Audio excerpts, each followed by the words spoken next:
हलिया बाबा हलिया हलिया हलिया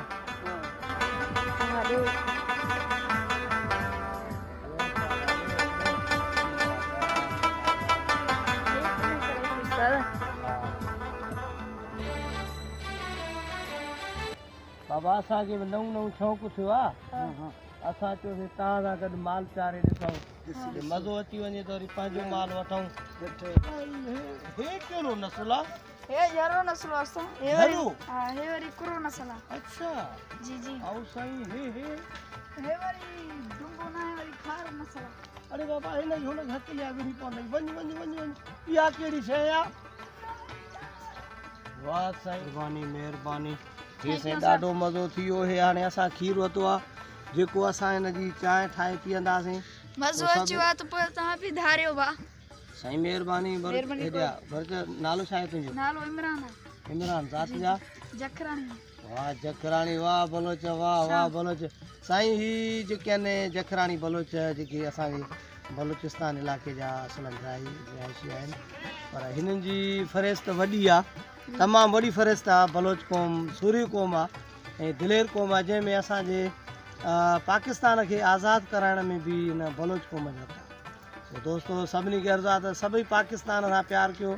सिंधी हुजे, बलोच हुजे, पश्तो हुजे या को ॿियो बि हुजे, पर सभिनी खे आई लव यू पाकिस्तान। महिरबानी बलोच, महिरबानी, थैंक यू। ख़ुदा हाफ़िज़ दोस्तों। हाणे ने असां मज़ो वठंदासीं। तव्हां ही ॾिसो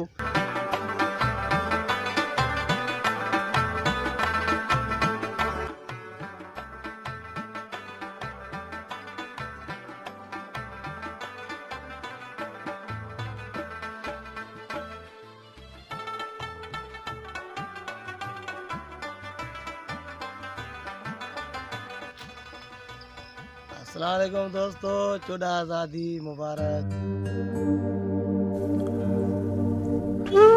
अॼु जो ॾींहुं ख़ुशीअ जो आहे, पर हुन सां गॾो गॾु असांखे इमाम शहादत जे ग़म जो बि ॾींहुं आहे।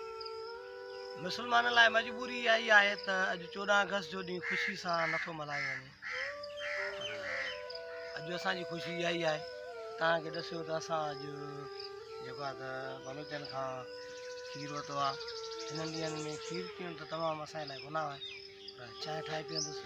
ऐं सभिनी दोस्तनि खे गुज़ारिश आहे त अॼु जो ॾिहाड़ो 14 अगस्त जो ॾिहाड़ो ख़ुशी सां न, पर बल्कि ग़मी अक़ीदत सां मल्हाए, छो त इमाम हुसैन जो ग़म आहे।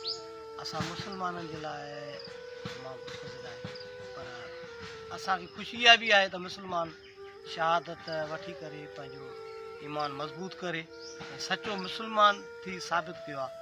तो सभिनी दोस्तनि खे इहा ई अर्ज़ु आहे त 9 ॾहीं या जेको महीनो आहे ग़म गुज़ारनि ऐं पाण खे सचो मुस्लमान साबित कनि।